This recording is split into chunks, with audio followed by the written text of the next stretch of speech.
It's now been a little over 5 years since the final report of the Truth and Reconciliation Commission of Canada outlined 94 calls to action. The purpose, in part, was to begin to heal some of the profound harms caused by the residential school system and move towards a new relationship between Canada and Indigenous people from coast to coast to coast. With us now for their perspectives on what's transpired in the years since, and let's introduce our guests, as is our custom, from furthest away to closest to our studio, in Kanesatake, Quebec, Grand Chief Serge Simon of the Mohawk Council of Kanesatake. In the nation's capital, Gabrielle Fayant, a youth activist and co-founder and CEO of A7G, that's the Assembly of Seven Generations, a national youth-led nonprofit organization. In Ajax, Ontario, Pamela Palmater, professor and chair in Indigenous governance at Ryerson University. And in the Greektown neighborhood of the provincial capital, Clayton Shirt, elder in residence at the Waakabanes Bryce Institute for Indigenous Health at the U of T's Dalalana School of Public Health. And we really appreciate all four of you making time for us and our viewers and listeners here on TVO tonight. I just want to start our conversation by playing, well, some tape from back in the day. Here is Murray Sinclair, the Chief Commissioner of the Truth and Reconciliation Commissioner, as the TRC kicked off its research. We want Canadians to understand that this is not just an Aboriginal problem. This is a Canadian issue that needs to be addressed. The relationship between Aboriginal people and non-Aboriginal people in this country has been damaged by these schools. And part of that damage is not merely what happened to the students in the schools. That damage is also what happened to Canadians who went to their own schools and who were taught what they were taught, or not taught what they should have been taught about Aboriginal people in this country. Pamela Palmater, to you first. Do you believe the TRC has achieved what it set out to do? I think the TRC has, in terms of public education, in terms of increasing awareness, in terms of making some of our problematic colonial history knowledgeable, and including, students in schools. That is completely separate to whether or not governments have done their part to implement the recommendations, which I think for the most part they haven't. Okay. Grand Chief Serge Simon, where do you come down on that? Well, when it comes to the report, I fully respect Judge Sinclair, and I've read some of the volumes here that they sent to us and the horror stories that were in it. And I can't imagine Judge Sinclair going through all those interviews and coming out of it without some scars. I read a good portion of these volumes, and I don't know, it's so disheartening that grown-ups, grown people would go and do such things to children, to any child. There's no justification for that. But it takes time. It may have taken 120, 130 years to get to this point. It might take a little bit longer to try to find an adequate way for First Nations to overcome the breaking of that chain within our own evolution because of the residential schools. But governments, you know as well as I do not act at lightning speed. Everything is scrutinized to a fault. So it's going to take time. But we can't slip in our own responsibilities as First Nation governments to keep up the pressure. We got to keep on holding the governments accountable to the changes that need to happen if we're going to reestablish our own evolution under our own terms. All right. Gabrielle, where do you come down on that question of whether you believe the Truth and Reconciliation Commission has essentially achieved its mission? I feel that the TRC did everything that they needed to do, everything that they wanted to do in order to achieve reconciliation. However, I do believe that reconciliation is ultimately the responsibility of Canadians. It is not up to Indigenous people to repair the harms that Canadians have done to Indigenous peoples. And right now, what we're seeing is that the burden is falling on the shoulders of Indigenous people, and that's just not fair. A lot of young people that I work with actually believe that reconciliation is dead, and that's what they say. Reconciliation is dead. And that's not to take away any of the work that the TRC has done or that survivors have done, but that's a reflection on the Canadian government. We will surely come back to that comment because that's a very stark way to describe where things are at today. So to be sure, Gabrielle, we'll come back on that.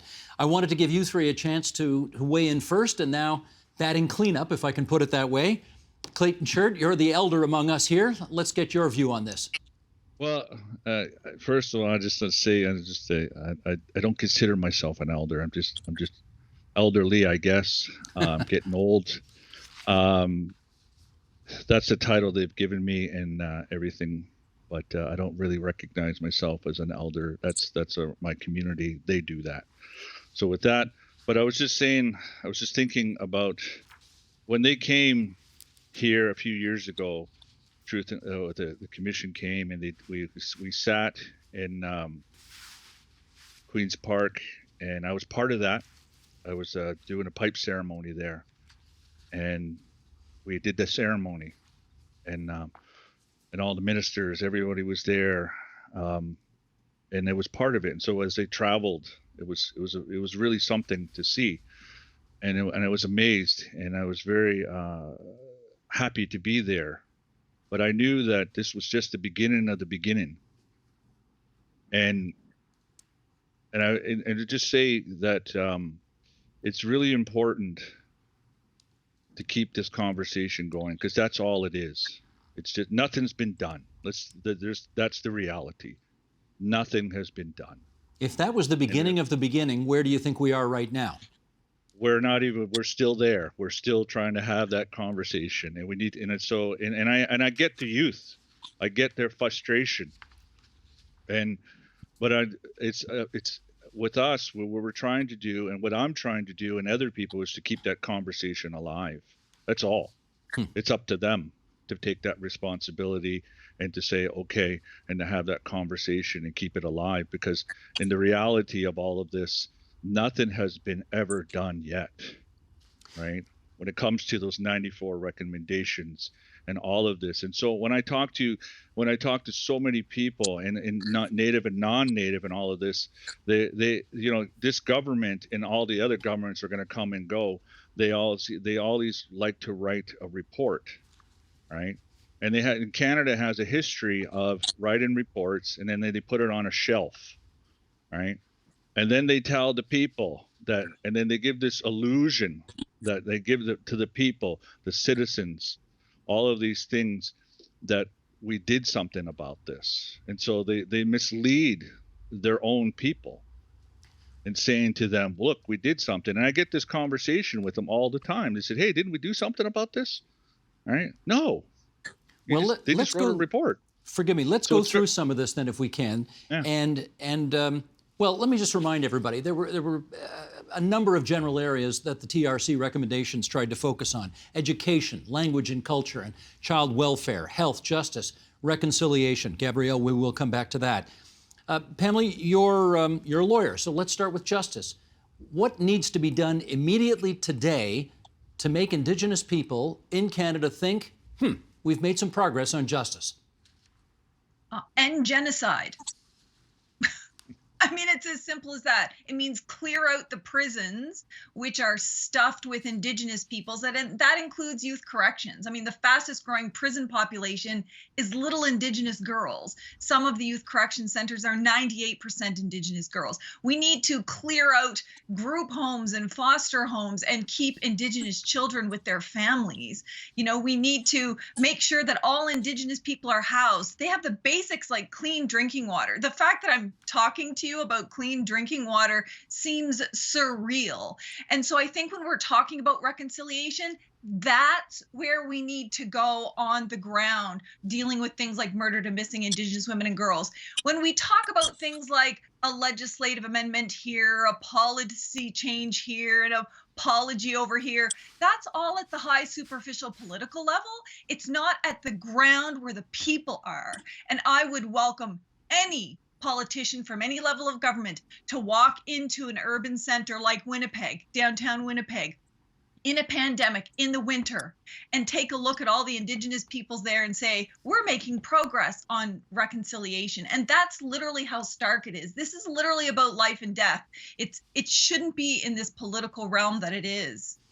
All right, let's go right to the ground then. And Sir Simon, I'd like you to follow up with a conversation about health.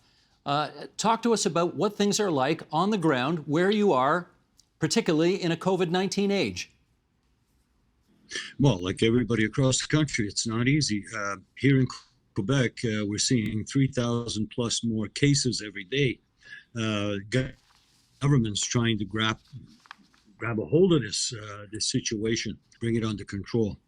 We have vaccinations coming in, but when it comes to First Nation health, as Pam was mentioning a little while ago, everything else seems to fall to the wayside.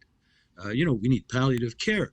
We need to get our own health institutions using some of our traditional healing ways, our own traditional knowledge of plants to heal. And we need to really keep an eye on our own situation. Like I said, our own evolution was changed because of residential schools.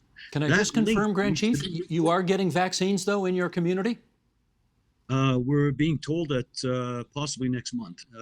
We're not sure exactly how many vaccines we're getting or which one was Pfizer or Moderna or something else. So we're looking at the logistics right now to start the vaccination program. Whether there'll be enough vaccines for everyone in the community is another matter. But we are in contact with health organizations from around the provincial jurisdiction, as well as with federal.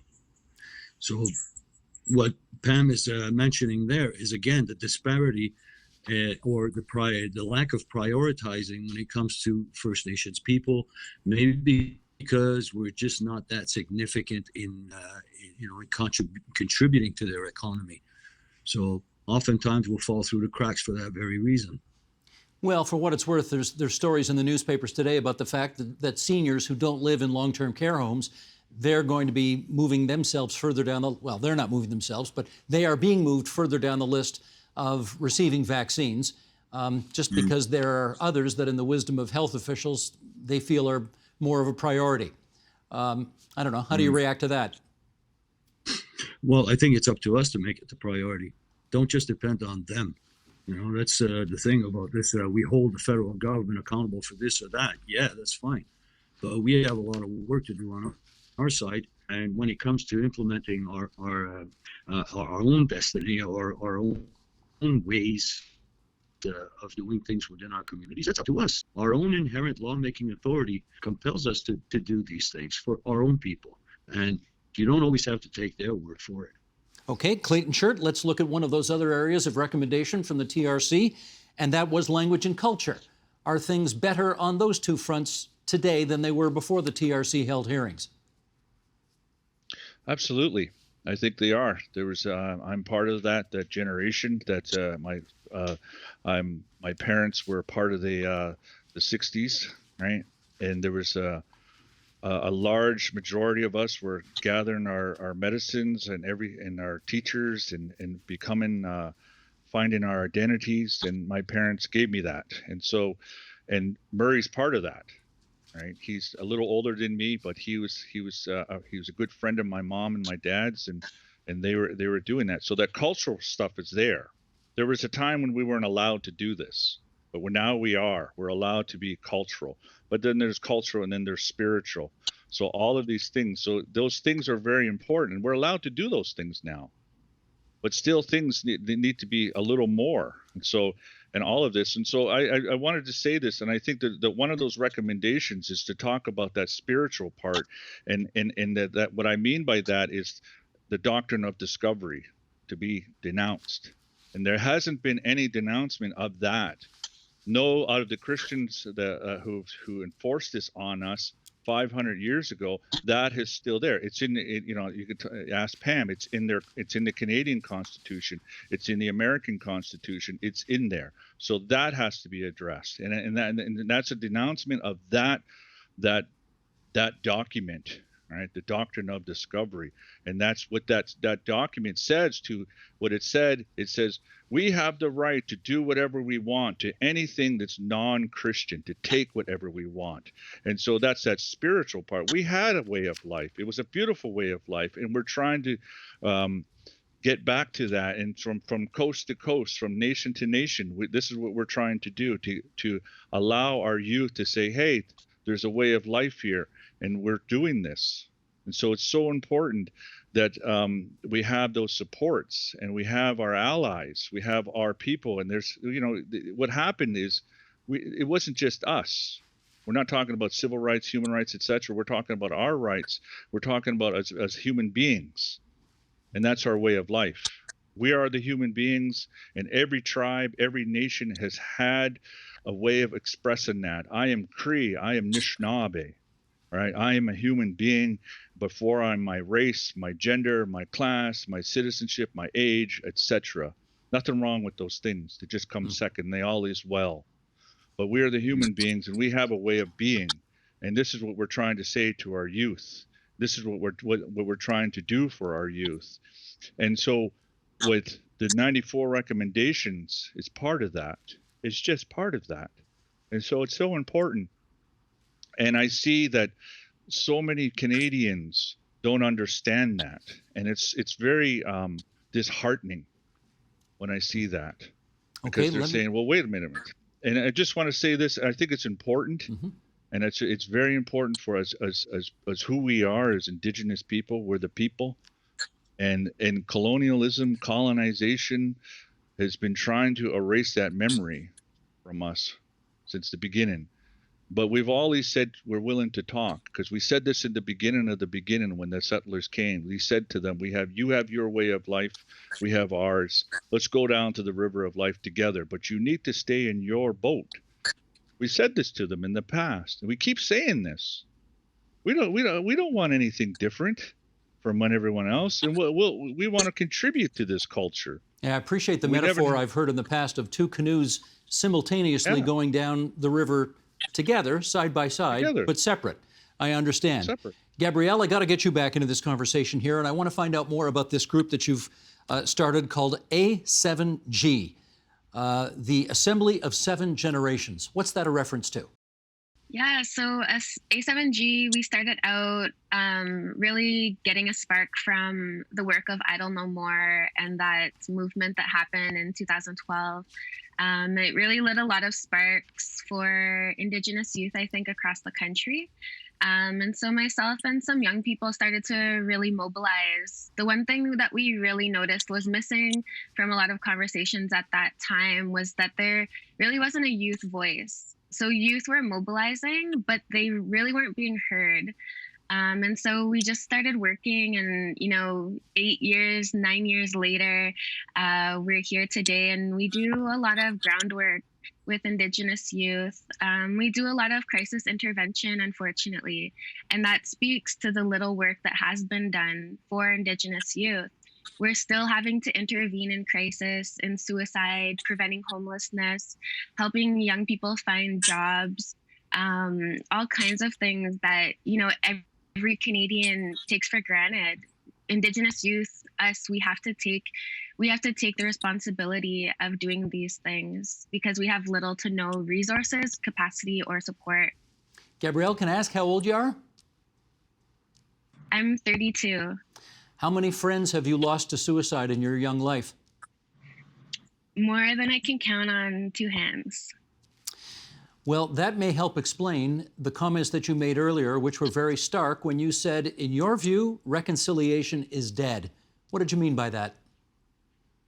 So we've done so much work on trying to educate Canadians about the harms that have been done to Indigenous peoples. There's so many reports, and my fellow panelists have also said this. There's like a whole library of reports that the Canadian government can utilize and to help guide their work forward. However, they continue to ignore these reports. They continue to disregard the work that Indigenous people have done to get a better life, to get out of this crisis situation that we often find ourselves in. And I think for Indigenous youth, the final straw in this conversation about reconciliation was when the Canadian government invaded Wet'suwet'en territory last year. It was just, how can we talk about repairing harms that have been done when we're still in the process of witnessing them happening in real time? It's not like it happened 10 years ago or 20 years ago. It's happening right in front of our faces. You know, we're seeing the actions and the words are very, very different. They don't align at all. Gabrielle is, of course, connected to youth through her work, and Pamela, you obviously are connected to youth through your perch at Ryerson University. What we've just heard is a very stark and bleak recitation of where things are at. Do you share that view? No, I entirely share that view, because here's the thing about the youth voices. They're not through a political filter. They're not through a filter of, self-promotion and, trying to get a seat on a board or trying to make political favors. It's what they see, it's what they experience, it's what they live. And it's pretty hard to reconcile, Prime Minister Trudeau's commitments to reconciliation, which are good. I mean, the change in rhetoric is good. So he gets that part, and say there's no relationship more important. We're focused on respecting rights and all of that stuff, but we have to take important first steps. We're not going to make these changes overnight, but boy, if he wants to buy a multi-billion-dollar pipeline, that decision will come overnight. And similarly, look at the health crisis in our communities, that they have been chronically underfunding.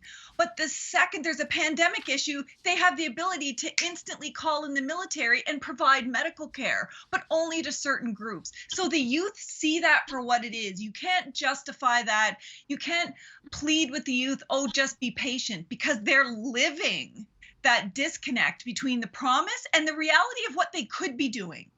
Because keep in mind, it's our lands and our resources. And if we only had just a small fraction of those lands and resources, we would be entirely self-sufficient, and we wouldn't even be having to have conversations with governments about do your obligations. We could be doing it ourselves. But they don't want to recognize our right to self-determination. They don't want to share with us our own resources, yet they blatantly breach every law in their own domestic legal system around human rights and Indigenous rights, and at the international level.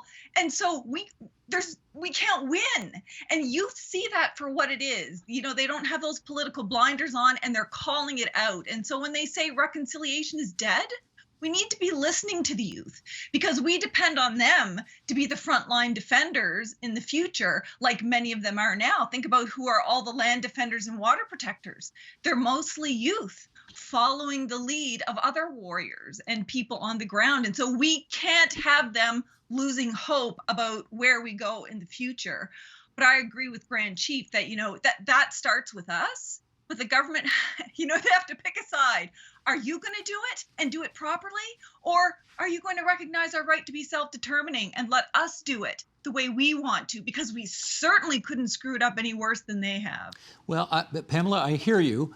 And I don't want to give the impression of being optimistic or hopeful if you all genuinely believe there is no reason for that.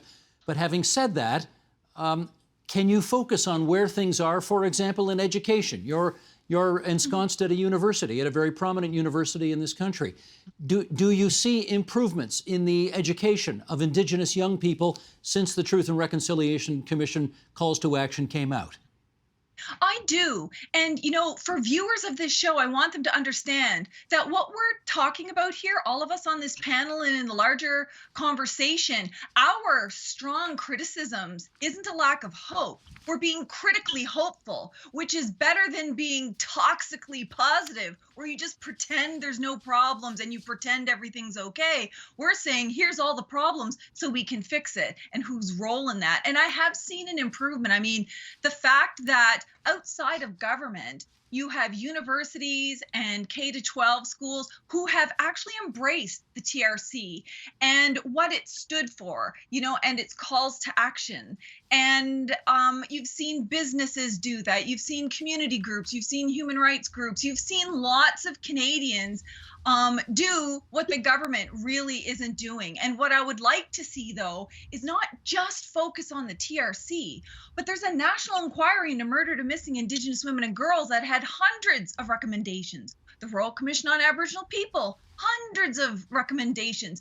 Every inquest into a shooting death of us, every inquiry, public commission, and our own voices. I mean, we've literally been saying the same thing since contact. Respect our right to be self-determining, respect our lands and resources, and let's find a way to work together. I mean, it doesn't have to be any more complicated than that unless you're invested in the status quo and you don't want to give that up. What I see as really hopeful is that our people are still on the ground defending our rights, and Canadians are standing there right beside us. And that's hopeful. And I think the TRC reports like the TRC and the National Inquiry and others have helped really educate Canadians in a way where governments have failed to educate Canadians. Okay, so this may, Grand Chief, come down to a discussion about patience. There are some Indigenous people in this country who have completely run out of patience, and that is it. They're ready to throw in the towel. There are others who are prepared to give Canadians a little more time, to be a little more patient to get to the finish line. Where are you? Well, first of all, I share the concerns with the youth, but you also have to recognize that one of the virtues of youth is impatience. Well, the elders kind of lament, where did all the young buy so fast? There are those in the middle of us that have to take everything we have right now, like the Royal Commission on Indigenous People, the UNDRIP, the American Declaration, which is oftentimes ignored. You see it in the Truth and Reconciliation, the implementation of UNDRIP as one of the recommendations. But what did the Canadian government do? They said, we will implement UNDRIP so long as it is compatible to Canadian law. When it's Canadian law that got us in this mess in the first place. And now they're going to tangle up the UNDRIP within Canadian law, and we're back to square one. So I share a lot of their discouragements because I have to sit at the table and I have to watch this happen while trying to fight against it, trying to be diplomatic, trying to be a voice of peace, a voice of reason. Canadians have to understand that the recognition of Aboriginal title and the rights that come with it, the sharing of resources, isn't going to take anything away from them. It's going to enhance their society that they've created for themselves. Now that they've recognized the horrors of their ways, of how they imposed their dominance over us. Terra nullius, another thing, no repudiation, at least no serious one. But there is an argument that by implementing UNDRIP, which UNDRIP in the preamble mentions that terra nullius is morally unenforceable, and that the Canadian government did implement it, is in itself a repudiation. But then, if you take UNDRIP or any articles to the courts will not look at the preamble, but look at the articles and what Canadian law would be attached to it. So I'm getting a little discouraged myself when I keep seeing these beautiful promises being made to us, and all the hard work that was done, the sacrifices by people like Judge Sinclair. And I'm looking at where we were, where we're going, and how fast we're getting there. I share some of the youth's impatience. Okay, you mentioned his name. I hear what you're saying, and you mentioned Murray Sinclair's name there again, so I'd like to play another clip from him. Here he is. We talked to him at the beginning of the program from almost 10 years ago. Here he is from last month. Let's see if anything's different. Sheldon, roll it if you would. Others that I know of who are now growing up in this day and age have examples like perhaps mine, but others as well, to see what it means to be patient, to persevere against hatred and discrimination and actions that are not acceptable, to be courageous and to strive to be wise, and to learn how to apply all of that in a way that is not harmful to others. Gabrielle, how does or does not all of that resonate with you? It just feels like we're saying the same message over and over again with very little progress on behalf of the Canadian government and Canadians too. Canadians as a whole have to take responsibility as well. It's exhausting. And I think that that's something that we just saw in that clip. You know, Justice Murray Sinclair is getting tired. just as we're all so tired of having the same conversation over and over again, it's really like being in an abusive relationship and the abuser continues to apologize but never changes their harmful behavior. Eventually, you just walk away. And that's really where we're getting to. I just like can't even express how discouraging it is, how awful it feels to be living in these crises. You know, I not only do I have friends that have passed away from suicide, but I also have people in my family and friends that have been part of the MMIW crisis. That Murdered and missing Indigenous women. Represented. Yeah, murdered and missing Indigenous women, which is a crisis, a Canadian crisis. I also have so many young people that I work with that have been in and out of incarceration. There's so many youth that we work with that are part of the child welfare system. And these are things that the Canadian government perpetuates. There's no solutions that they will take and actually put action into. So we have to do it. Indigenous people have to carry the burden of that reconciliation. And that's not fair at all. Clayton Shirt, we're going to give you the last word on the program. Go ahead, please.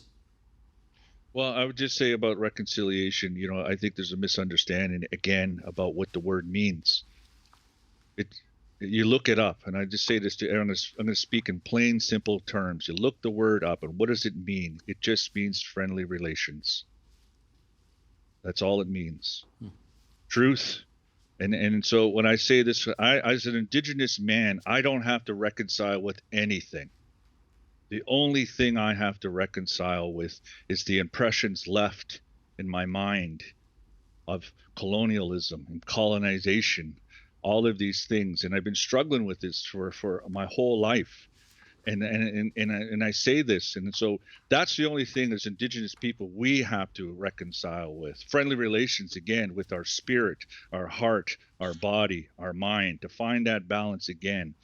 And so as human beings, we say to our brothers and sisters, we say, yes, this is what we're trying to do. They have to reconcile with what their ancestors have done.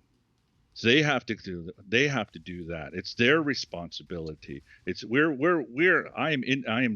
I'm a human being. I am